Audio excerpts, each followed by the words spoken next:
Oke, Assalamualaikum warahmatullahi wabarakatuh. Waalaikumsalam warahmatullahi. Jumpa kembali dengan saya Miftah Hasyopati. Pilkada dan pemilu bukan hanya untuk anak presiden. Jadi manakala Mahkamah Agung dan sebelumnya Mahkamah Konstitusi menyesuaikan undang-undang berdasarkan kepentingan anak-anak Presiden Joko Widodo, itu juga membuka ruang bagi semua rakyat Indonesia. Anda yang berusia 29 tahun lebih dan manakala nanti sudah dilantik menjadi Gubernur DKI Jakarta mencapai 30 tahun, maka Anda bisa mencalonkan diri sebagai gubernur. Anda anak tukang becak, anaknya sampai presiden, boleh. Itu keputusan Mahkamah Agung. Hanya saja banyak kalangan meributkan itu. Padahal logika sederhana seperti yang dikatakan oleh Gibran berkali-kali. Nah, kalau nggak suka ya nggak usah pilih. Kalau saya terlalu muda, plonga-plongo, ya ngapain? Jangan milih saya. Itu cara berpikir yang sederhana. Bisa juga ini dipindahkan ke Kaisang. Nah, saya kalau masih dianggap muda ini, ya jangan milih saya kalau nggak suka saya jadi gubernur DKI dan lain sebagainya. Begitu juga anak cucu saya juga bisa berkata yang demikian. Nah, untuk kepentingan itu membicarakan persoalan bagaimana lembaga-lembaga hukum tertinggi negara itu mengikuti ya keinginan-keinginan putra dari Presiden Jokowi, ini menarik dan saya menghadirkan Bapak Djoko Sumpeno. Beliau adalah pemerhati masalah-masalah sejarah dan juga praktisi politik, begitu juga dengan Ustadz Fadli. Beliau adalah juga seorang ustadz. Fadli Asir ini rakyat jelata katanya. Beliau adalah seorang ustadz, seorang akademisi, dosen, dan beliau juga seorang dalam tanda kutip politisi atau paling enggak staf ahli para politisi. Begitu juga dengan ada juga Juanda Bakar.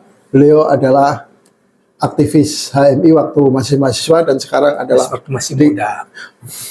Waktu belum menikah, waktu muda, dan sekarang beliau di kami tentu saja, dan pengamat ekonomi yang dulu mantan anggota DPD dari daerah Maluku Utara. Oke. Sebelum semuanya bicara tentang hal-hal yang sifatnya aktual, saya pengen Pak Djoko Sumpeno menyampaikan gambaran apa begitu naifnya negeri ini di zaman Soekarno, Soeharto, Habibie, dan presiden lain-lainnya. Ada nggak yang seperti itu? Sejauh pengamatan kami sejak Republik ini berdiri, Republik Indonesia, mungkin bisa dikoreksi ya, saudara, bahwa itu tidak ada, belum pernah ada. Kalau dibandingkan dengan sekarang, suami sudah habis periodenya 2 kali karena nggak bisa diganti istrinya. Di Klaten, ya, banyak beberapa tempat, bukan banyak, ada beberapa tempat. Kemudian juga anaknya. Nah, itu mungkin dulu juga tidak ada pemilihan sebabnya. Dulu kan yang namanya bupati, gubernur itu ditunjuk, apalagi gubernur Jakarta. Ya. Gitu. Kalau nggak salah soal PKPU peraturan itu kan berkaitan dengan pilkada di Jakarta. Meskipun waktu itu juga mulai Orde Baru itu dilakukan pemilihan, tetapi yang memilih bukan secara langsung oleh rakyat, one man one vote, tetapi oleh Dewan Perwakilan Rakyat Daerah.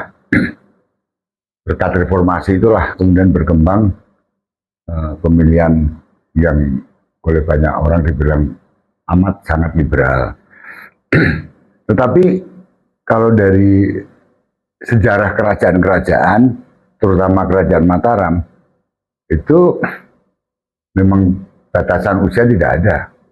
Tetapi di situ pernah terjadi ketika di Yogyakarta itu Pakubuwono II ketiga itu terjadi krisis yang waktu itu yang dipilih berumur 5 tahun. Tetapi didampingi oleh Dan itu banyak kerajaan-kerajaan termasuk di zaman era Ottoman juga kan masih kecil. wali nagari ya, bukan wali nagari, wali kesultanan. Disitulah yang kemudian ada Ibu Suri dan salah satunya lagi adalah Pangeran Diponegoro itu, karena Diponegoro kan sebenarnya anak dari Sultan dari bukan dari Permaisuri, tetapi jelas bahwa beliau adalah anak Sultan Pangeran Diponegoro. Cuman dia tidak menjadi ini, dia dipasang untuk menjadi wali dari sang Sultan yang amat sangat ya masih bocah dan itu akhirnya berujung juga pada pergulakan perang Jawa, dan itulah perang terakhir yang harus dihadapi Belanda ketika VOC sudah runtuh. 200 tahun VOC itu berkuasa dan mulailah dia menata administrasi, dan perjanjian Giyanti itulah kalau kita sebut bahwa itulah turun tangannya yang sangat ekstensif dari pemerintah kolonial. Meskipun sebelumnya ketika Sultan Jogja itu pertama diangkat, Pakubuwono kedua, Pakubuwono itu Surakarta, Yogyakarta belum berdiri. Tetapi ketika berdiri, itu Pangeran Mangkubumi itu kan saudaranya dari Pakubuwono pertama di Surakarta.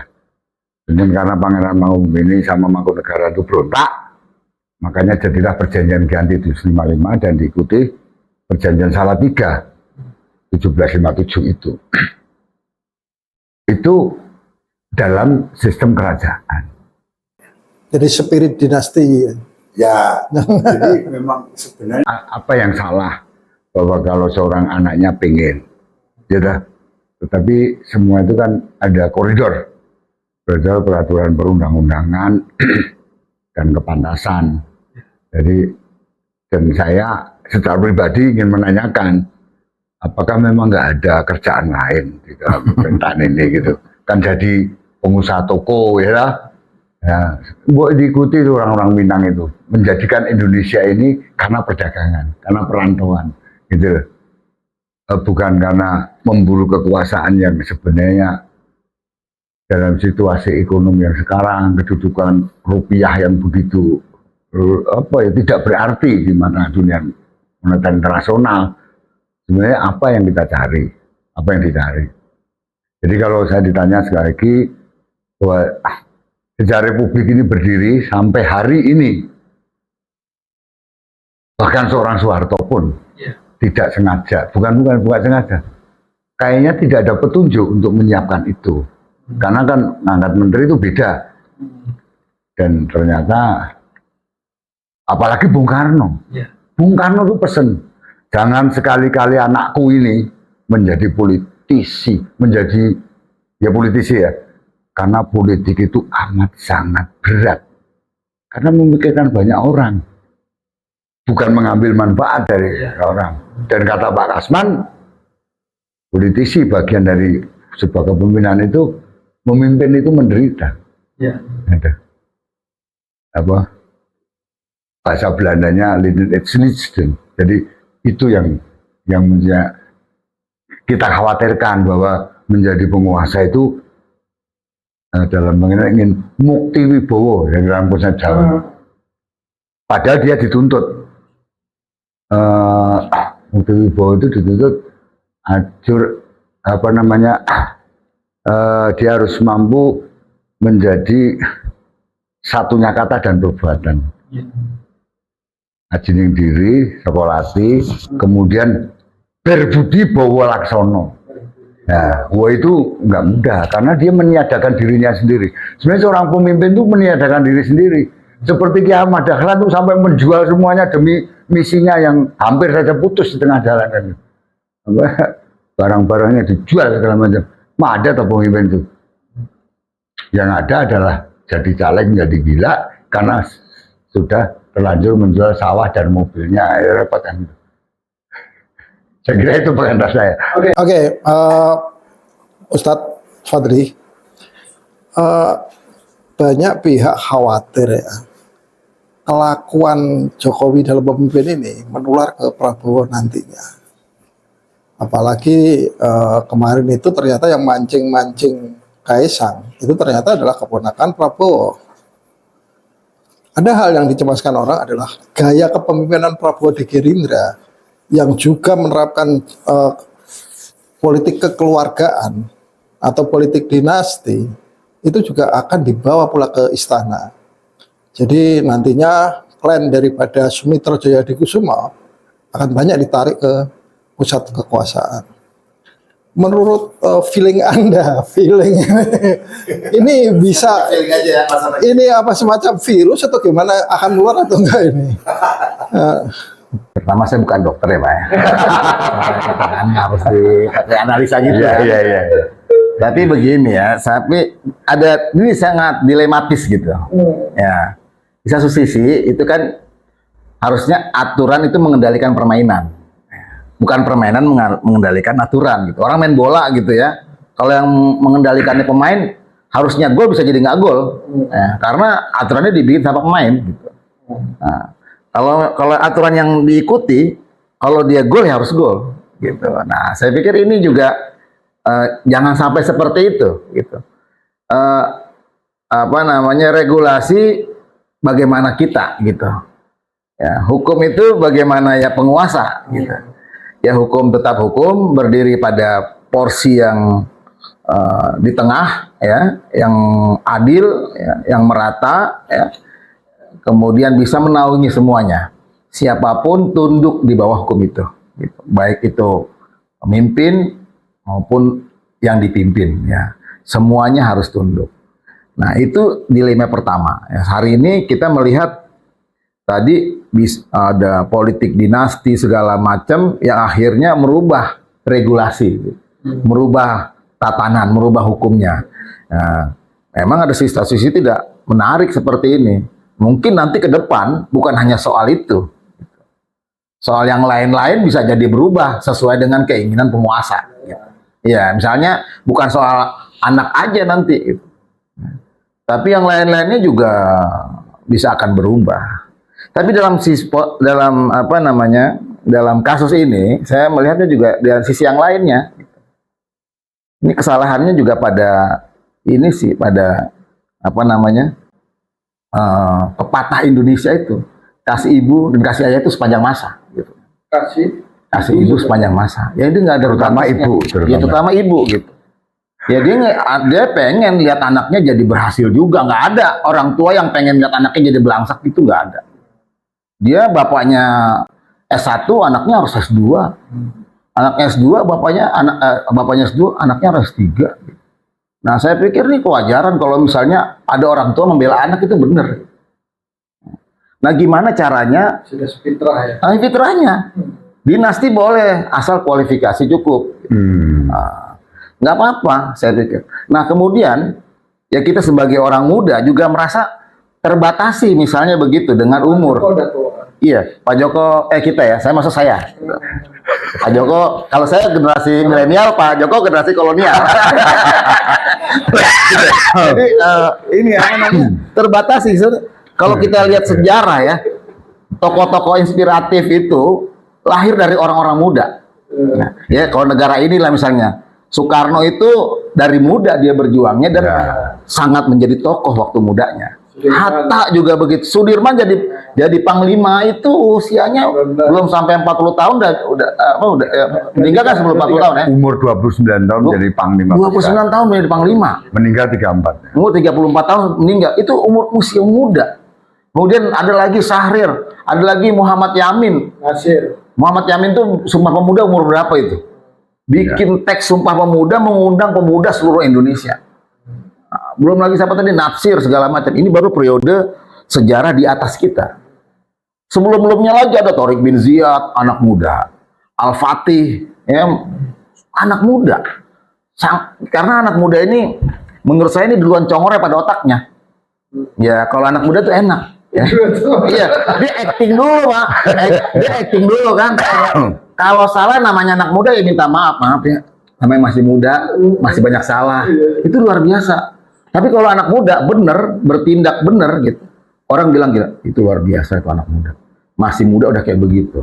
Beda sama orang tua. Kalau orang tua duluan congora pada otaknya.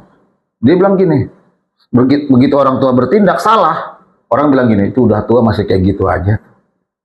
Atau misalnya dia bertindak terus bener, orang-orang bilang ya namanya juga udah tua, udah banyak makan asam garam, udah biasa aja, nggak ada istimewanya.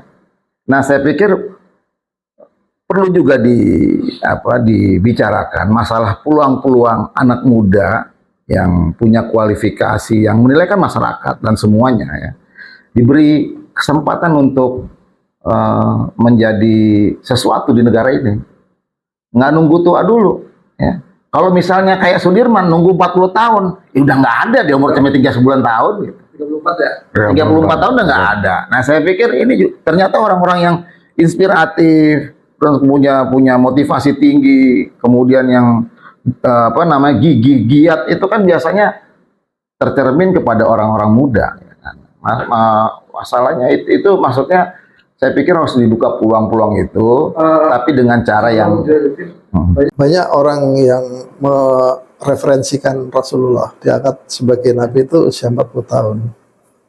Jadi orang dianggap matang itu 40 tahun. Tapi saya tuh percaya juga tuh umurnya 40 tahun.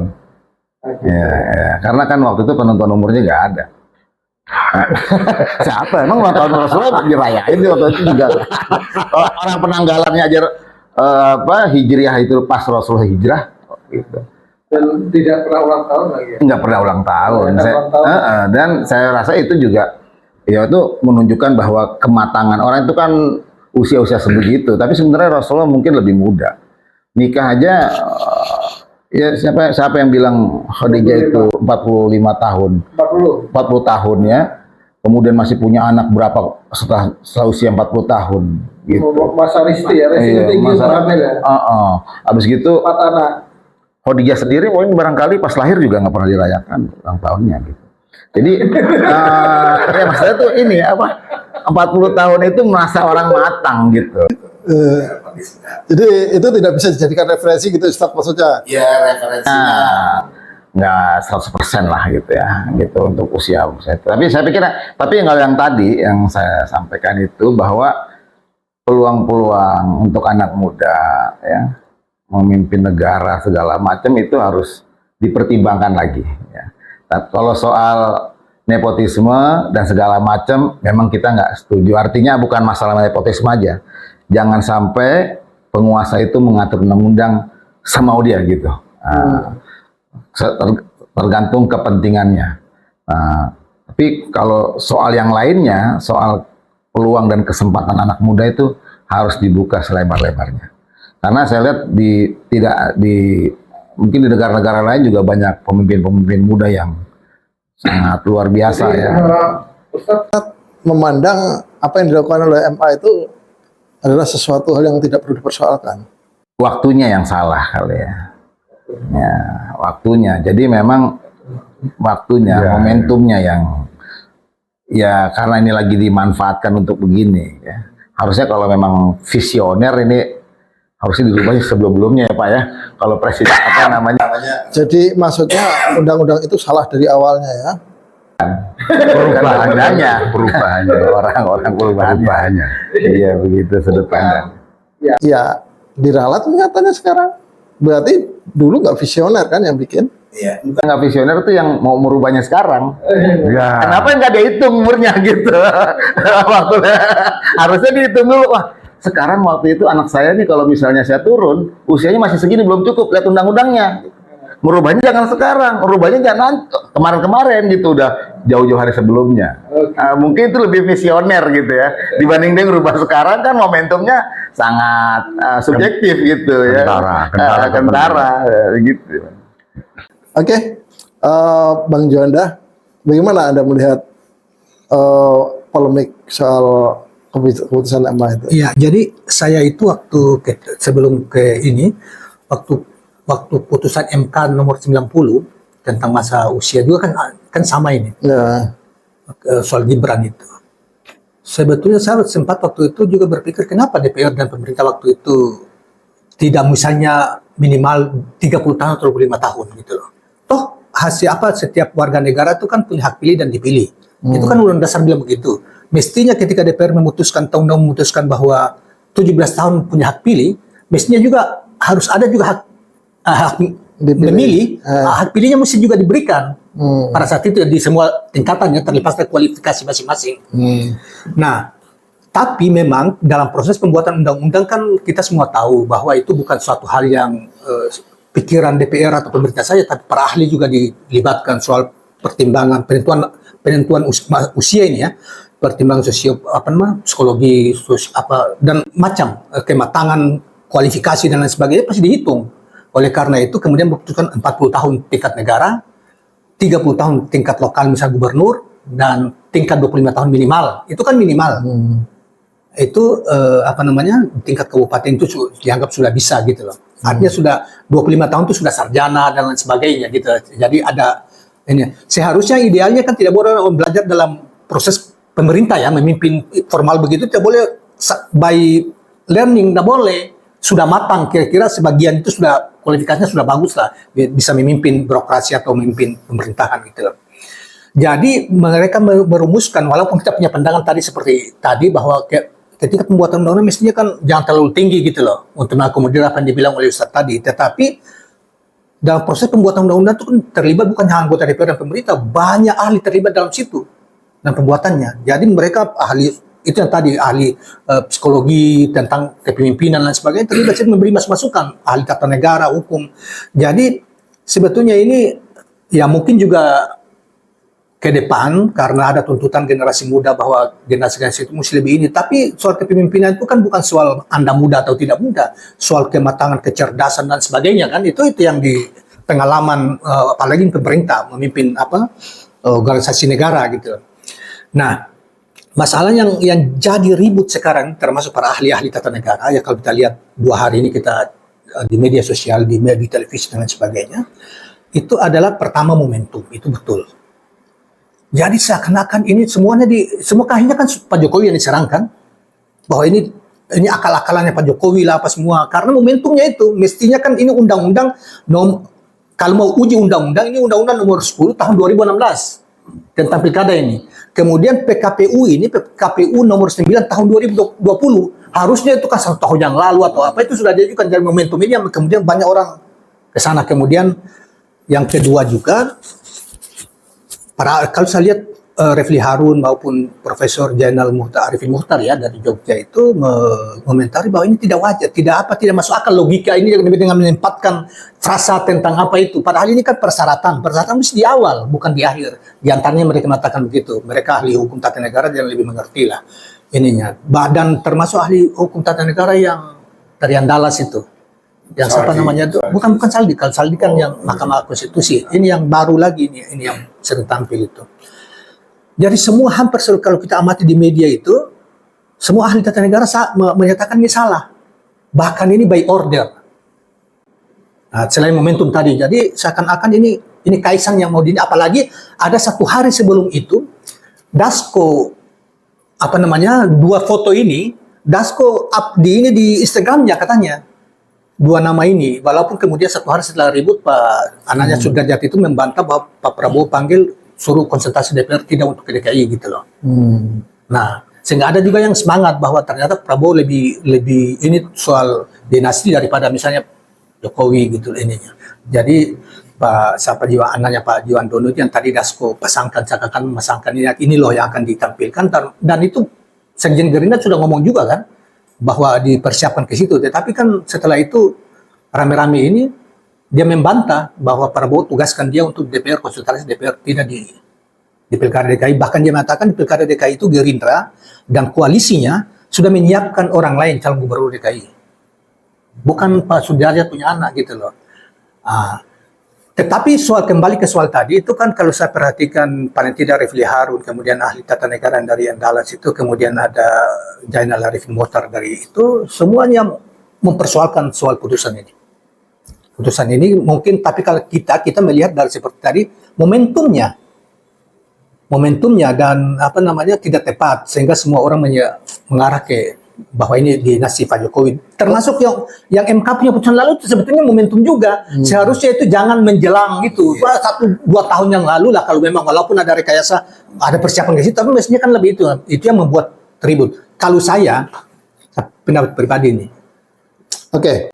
Sebelum ini bisa nggak saya ada? Iya, ini pertanyaan Bapak. Ini Bapak boleh komentar nanti, tapi yang pasti tadi saya mau ngomong apa? Oke, Pak. Menurut Bapak ya, kayaknya Ustadz Fadli sama Bang Juanda ini punya optimisme ya, dengan keputusan MA itu bukan sesuatu yang krusial lah, cuma momentum ya. Cuma dan itu seperti yang saya bilang tadi ya, juga pernah dikatakan oleh Gibran. Ya kalau rakyat mau pilih silakan, kalau enggak ya silakan. Artinya apa? Pada demokrasi langsung, rakyat langsung memilih, itu sesungguhnya bayi baru lahir pun bisa mencalonkan diri dan kalau dipilih ya nggak apa-apa gitu. Seakan-akan seperti itu gitu loh. Kalau menurut Bapak gimana pandangan seperti itu?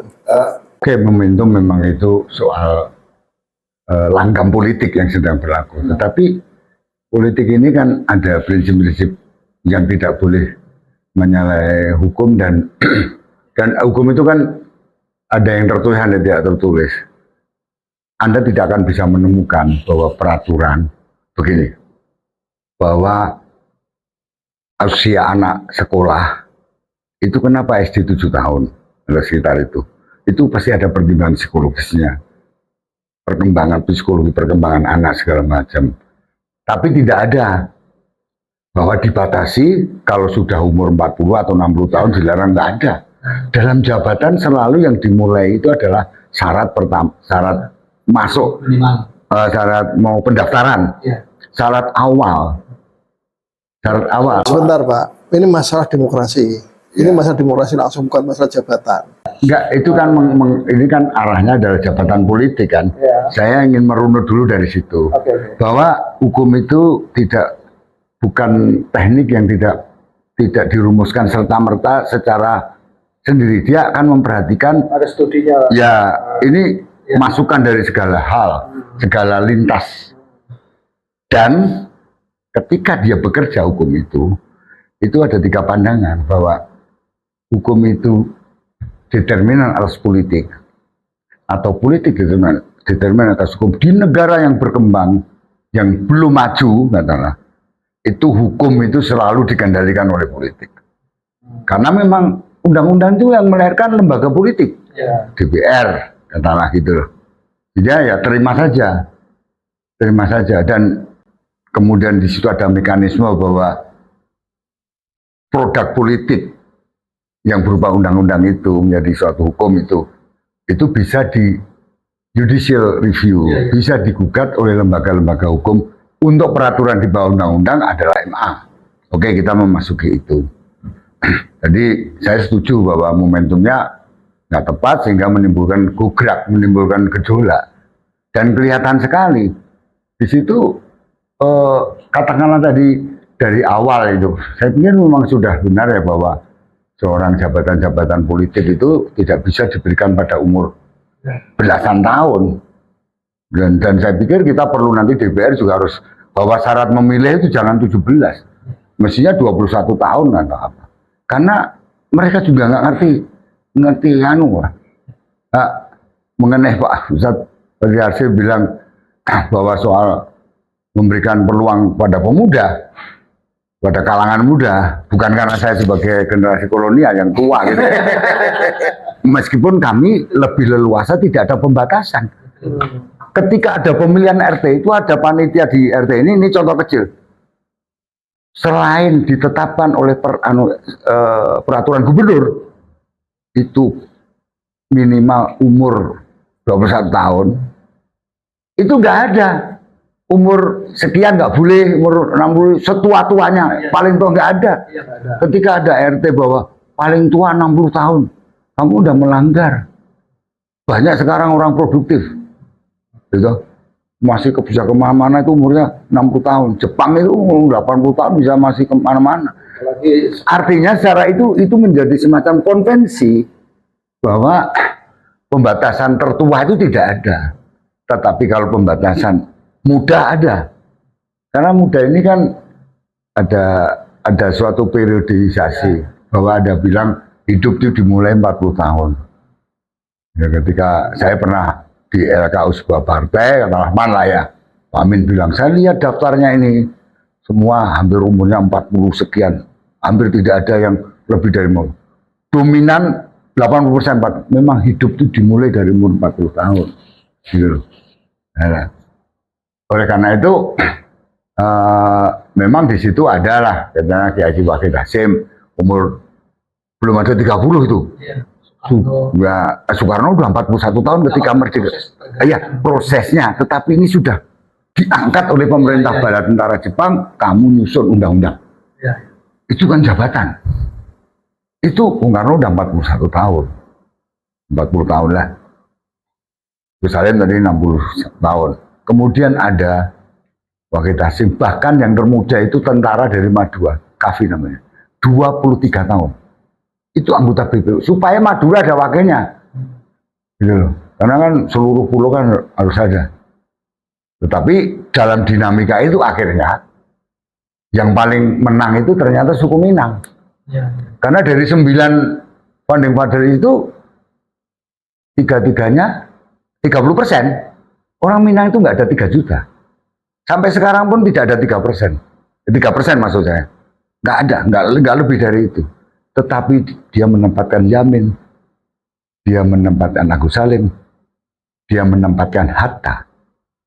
33,3%. Itu soal dinamika. Gitu. Dan yang umur 23 itu, Wahid Hasyim juga nggak kalah ngotot. Ternyata ya bisa gitu loh. Nah, jadi jabatan politik memang mungkin berbeda dengan jabatan-jabatan profesional tertentu atau pendidikan. Ada pembatasan-batasan seperti kalau berhenti, iya itu ada pembatasannya. Yang tua loh ya, bagi yang tua itu jangan terus-terusan. Tapi untuk memulai itu nggak ada yang tua itu dilarang gitu. Oke. Jadi sekarang kesimpulannya bahwa hukum kita masih di bawah ketiak politik. Ya itu aja. Ada komentar Ustaz Fadli? Saya sih sepakat juga, memang bukan hanya sekedar momentum ya, tapi juga soal yang lain-lainnya, etika dan yang kepentingan dan lain-lainnya juga harus menjadi pertimbangan. Bahwa kalau memang mau dirubah, tentu harus melewati tahapan-tahapan yang semestinya gitu. Tadi ada naskah akademisnya, kemudian daftar isian masalahnya, kemudian yang lain-lainnya ya, yang akhirnya terbentuk undang-undang itu memang paripurna gitu. Kalau tiba-tiba berubah, nanti yang lainnya juga akan begitu, akan mengacaukan semuanya gitu ya. Berubah ini, berubah itu, berubah ini gitu. Memang ini akhirnya akan tidak menarik buat hukum di Indonesia ini. Hukum Indonesia ini tergantung kepada kepentingan penguasa, kepada selera penguasa, ya, pada taste-nya penguasa, sehingga ya semuanya dapat berubah setiap saat gitu. Nah ini jadi tidak menarik. Tapi satu sisi lagi memberi peluang kepada yang muda itu menjadi sebuah keniscayaan. Kalau istri muda gimana Pak? itu memberi peluang Tergantung istri peluang. itu tapi kan juga izinnya bukan istri toh, harusnya pengadilan agama. Iya. Nah, tapi mana ada sekarang orang pada minta izin ke pengadilan agama. Iya. Kalau perlu cap jempol istrinya aja dipalsu. Tapi Pak, istri muda itu lama-lama tua juga. Sepandai-pandai menyimpan istri muda, akhirnya tua juga ya. Oke, Bang Juanda. Iya, saya tambahkan sedikit sekadar selingan aja Bang ya, bukan membantah Bang atau apa. Saya masih ingat betul yang muda itu oke, tetapi bagi saya tetap ada prasyarat-prasyarat yang seperti saya bilang tadi, bahwa harus dilihat kualifikasi apa, kualitasnya, mungkin juga pengalaman pernah apa gitu ininya. Itu kita tidak batasi. Saya cuma tambahkan soal Saya tahu pada tahun 2020, tahun 2005. Itu di waktu itu kan ada tren tuh Presiden Amerika Clinton muda gitu ya. Nah, kemudian ditambah Obama, kemudian Tony Blair di Perdana Menteri Inggris kan muda tuh. Ada satu pemimpin sama singa Georgia itu presiden terpilihnya Michael Saakashvili itu 25 tahun. Dan ketua DPR-nya 30 tahun. Itu tapi zaman itu. Tapi tentunya ini mantan menteri, kalau yang presiden terpilih itu mantan menteri hukum juga. Doktornya, pendidikannya bagus apa semua. Tentunya kita tidak boleh muda tetapi tidak boleh mengabaikan hal-hal yang begitu. Yang satu, yang kedua nah kita kita nanti buktikan ini apakah Kaisang ini calon gubernur DKI atau wakil gubernur DKI atau di mana lah atau tidak. Kalau itu ternyata di kemudian hari calon, maka sudah opini hari ini yang banyak opini mengarah bahwa itu semacam by order dari kekuasaan itu terlihat. Dan di sini sekali lagi kita ingin mengatakan bahwa Pak Jokowi sudah terlalu sampai gitu loh dalam merawat mencoba untuk menciptakan dinasti, padahal soal politik dinasti kan kita dulu kan kita lawan habis-habisan waktu era reformasi kan, karena kita anggap Pak Harto melakukan dinasti politik, padahal dari dinasti politik Pak Harto kan pernah lakukan kan, tidak pernah di dalam ininya, justru anaknya di bisnis lah, tetapi untuk di politik kan nyaris, dan terakhir baru Batu Tutu aja itu kan menteri seperti yang di ininya, jadi tidak pernah, termasuk Bung Karno. Dan Pak Jokowi ini menciptakan presiden yang buruk lah. Jadi dia menginginkan sesuatu untuk anaknya, aturannya dirubah, di ini, dan itu sangat harus dalam konteks bernegara. Terima kasih, itu saja. Bang Juanda, Ustadz Fadli dan Bapak Joko Sumbono.